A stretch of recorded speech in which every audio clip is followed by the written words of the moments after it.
Have you ever seriously considered quitting social media? Oh, yes, I have, okay? As recently as last week.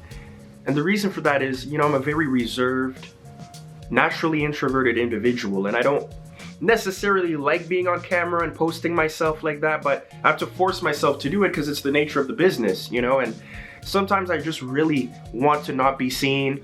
And I can't do that because I have to be consistent. Consistency is another part of the business for those who really want to be successful. So I've thought about it, but I figured I'm not going to do that because at the end of the day, when I think about my why is just to inspire people, I'm like, you know what, I have to force myself outside of my comfort zone of not being seen and post. And the beauty is, I don't have to post everything. I can, keep a private life somewhat.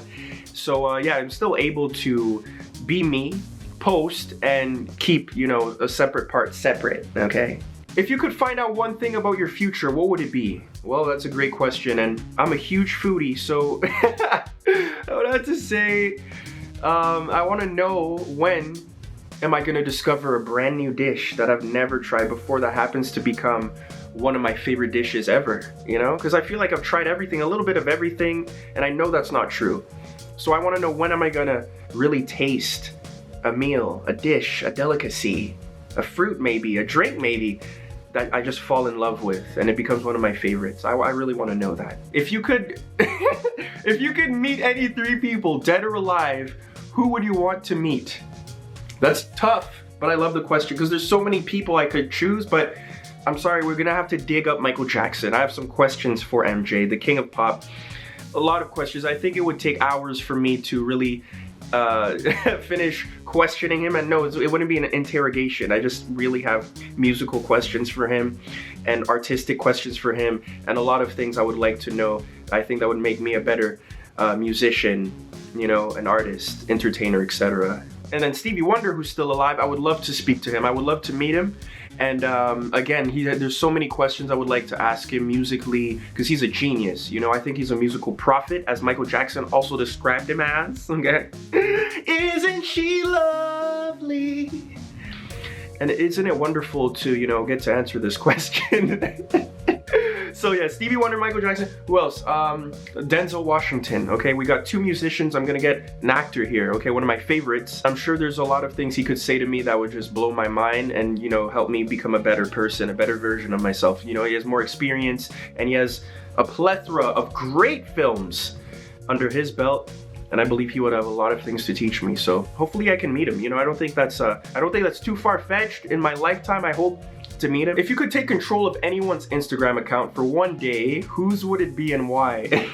I wouldn't say a celebrity page or anything like that. I would have to say a meme page. Okay, a meme page because I would test the waters. I would post myself and see if I go good viral. There's bad viral and then there's good viral. The good viral you want is when it goes crazy. The views do well, but the meme is used and used and used with different captions and different contexts all over Twitter and Instagram and etc.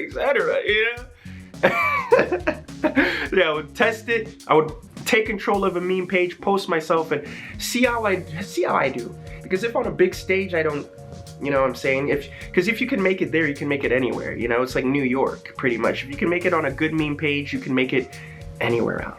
If you were stranded on an island and could only take 3 objects, what would they be? Well, first of all, my cell phone, so I could call for some help, SOS. And, hopefully I get reception, but all I really need is 1 bar to call you, And then I would also, I would love to have a laptop and headphones so I could listen to some music and make some music as I await you to rescue me, so then I could rescue you. What advice would you give to your past self? Man, first of all, save your money, all right? Save it. Only spend a little % of what you make, all right, and invest. And I would also say, don't make excuses for toxic people, all right? Cut them off for the sake of your sanity and well-being, all right? You see the signs, and then you get out of there, all right? Don't make excuses for them. Don't feel bad for leaving them, because trust me, they will trap you, and they will drain you. You wouldn't want that, would you? Because the recovery is avoidable and unnecessary. It's gonna require a lot of therapy. What advice would you have for someone who wants to be a social media creator? Well, simply put, you just have to figure out what you love and what you're good at. Then you make content around what you love and what you're good at. Yeah, that's it. Find your niche and consistently post in that genre. Okay, let me say it again. Figure out what you love and what you're good at. You know, I know you love a lot of things. What are you good at? You're good at something. Film yourself doing what you're good at consistently. What are your favorite movies of all time? Oof, there's so many. So many. I would have to say off the top of my head in no particular order, I would say The Godfather. Great movie. The Bronx Tale, Malcolm X, The Hurricane. Some great movies, just to name a few. What is one of your most embarrassing moments? Oh wow, well this is a moment that I mentioned on my YouTube once, but just in case you missed it, long story short, I had this cruise performance, right? And I was performing Stevie Wonder's I Just Called to Say I Love You. Everything was going well. The crowd was singing with me. It was turned up over there. I was turned up over here. I had my shades on. I was doing the Stevie Wonder thing, and on the last note of the song, it's like, of my heart, of my voice cracked. And everybody looked like cringing, you know, their toes were curling and I was cringing. It was supposed to be the grand finale of my heart. But no, that's not what happened. It was, you know, I tried to imitate it, you know, something like that, and everybody was like, and there's this beautiful woman right there, I remember, you know, I had my eyes on her a little bit during the performance and she was cheering me on. When she saw that, I could see through my dark shades that she was cringing, and I'm like, my life is over. But this is one of the most important moments in my musical journey, because from that error, I made several, you know, steps to improve and make sure it doesn't happen again. And yes, your voice is gonna crack here and there, but you know, after that I hired a vocal coach, and things have been significantly better for me since that moment. I had to fail in front of that crowd that day, as painful as it was, because the strength I have now because of that, wow, what I've learned because of that, you know, musically, the vocal techniques that I have now because of that, and how serious I took things, wow. It really depends on how you look at, you know, situations in life. You know, I don't believe in bad or good, because the universe doesn't think that way. You know, things just happen to you, and that happened to me. And since then, I've made several steps to make sure it never happens again. Okay, and I'm a better person because of that moment. What would be the one superpower you would choose to have? Okay, besides teleporting, so I could be next to you in a second. Probably, probably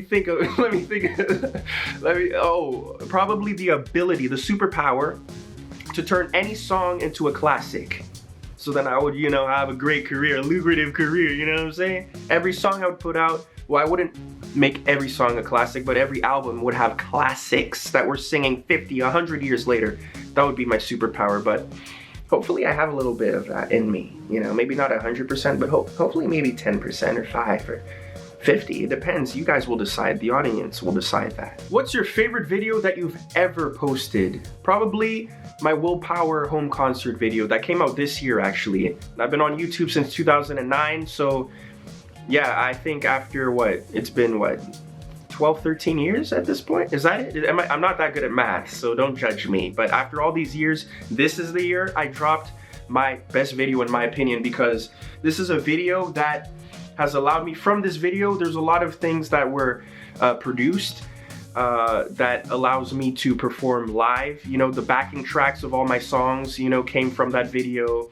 Well, it didn't come from that video, it came from the actual songs, you know what I mean? But I put them all together, you know, in one folder for that video. And yes, this video is probably gonna be one of my Willpower classics on YouTube. And for live performances, either in person or virtually, not backing tracks that I use almost every week when I'm performing. So yeah, that's definitely one of my favorite videos and my personal favorite video. And yeah, when my next projects come out, I'll probably do another Willpower home concert thing, and then we'll have the live concert thing, okay? And you're gonna be in the audience cheering me on, and I'm gonna be on the stage cheering you on, calling you out by name, shaking your hand, inviting you backstage.